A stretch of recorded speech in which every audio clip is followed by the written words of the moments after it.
Here's my audience. Hello.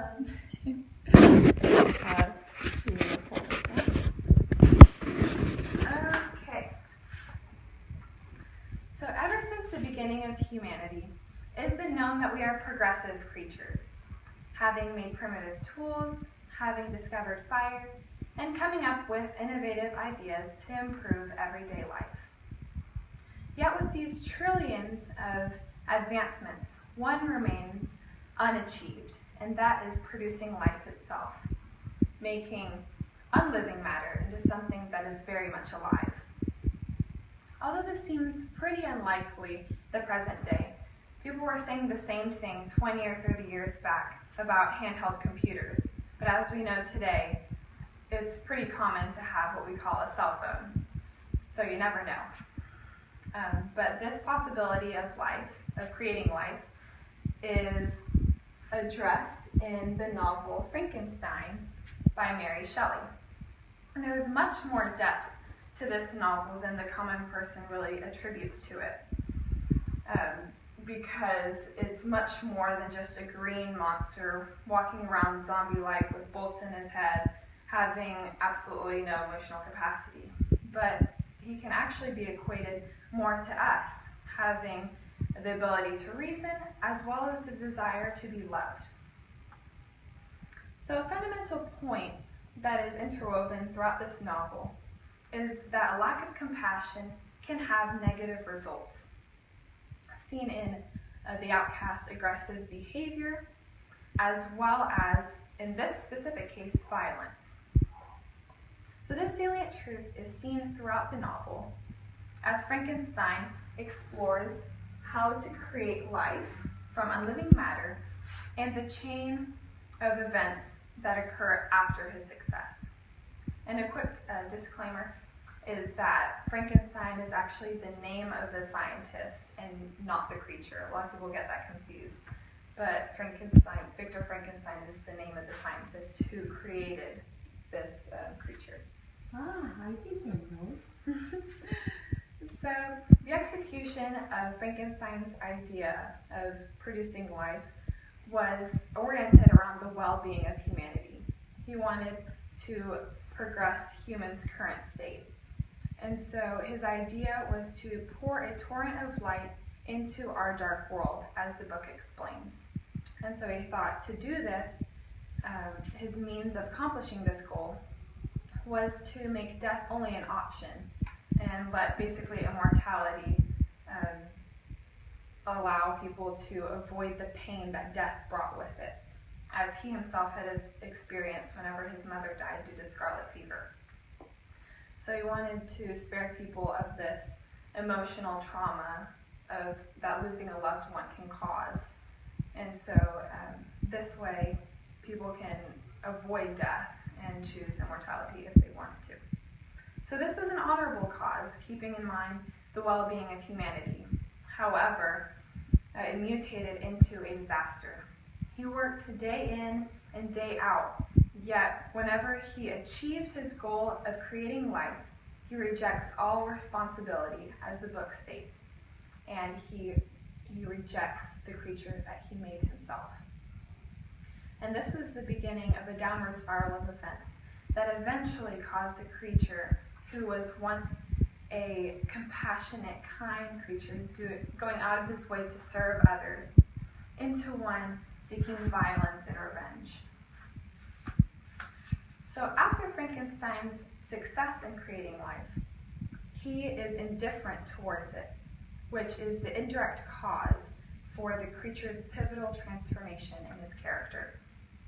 So in order to see how it's an indirect cause, let's first see the direct cause of Frankenstein's indifference. So the direct result of his indifference was it caused the creature just to wander in the wilderness. The creature didn't understand the social implications of abandonment. It didn't understand that his creator should love him and should give him that attention. He didn't understand the social mechanics of family and how that should work. So just by being abandoned, he didn't understand, so he was okay with it. So he was wandering in the wilderness until he finds some human contact in the form of a village. So he goes into this village out of curiosity to see how these human creatures work. And he was only responded by screaming and people running away from him, being scared of him. And so he realized that he wasn't the same as everybody else and that he was scary in their mind. So instead, he hid and observed one family in particular to gain insight to humans and how we're social beings and to understand the mechanics of our social lives. So he observed the DeLacy family. And they lived in a small little cottage, and they were a pretty tight-knit family. And he saw that there was reciprocity between each one of the members, and there was a lot of give and take in their love and affection. And this caused him to reflect on his own family structure and how his father figure, Frankenstein, didn't love him or do the same for him and actually abandoned him.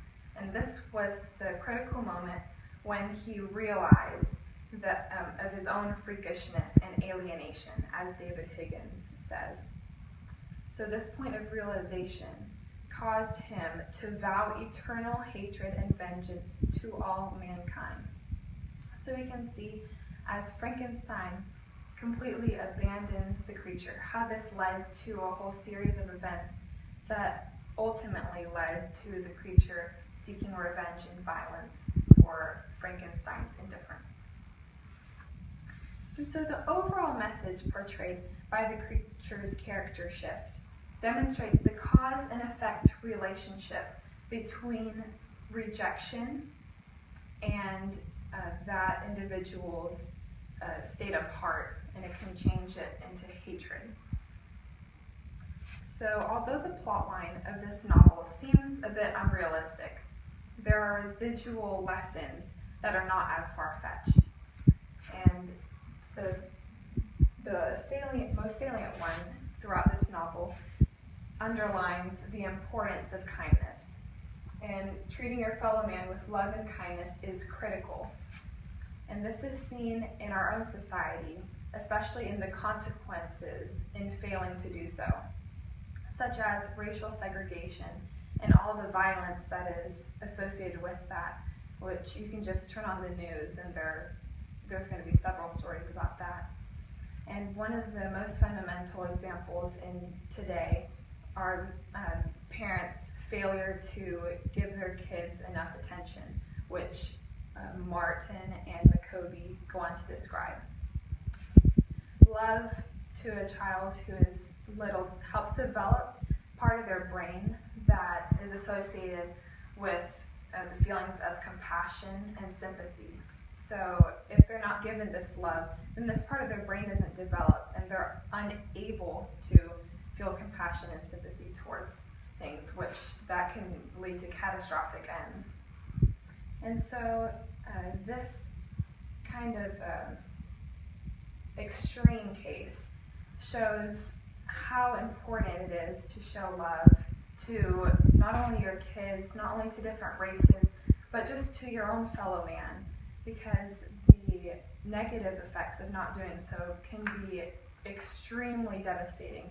However, the positive effects of doing so can be life-changing.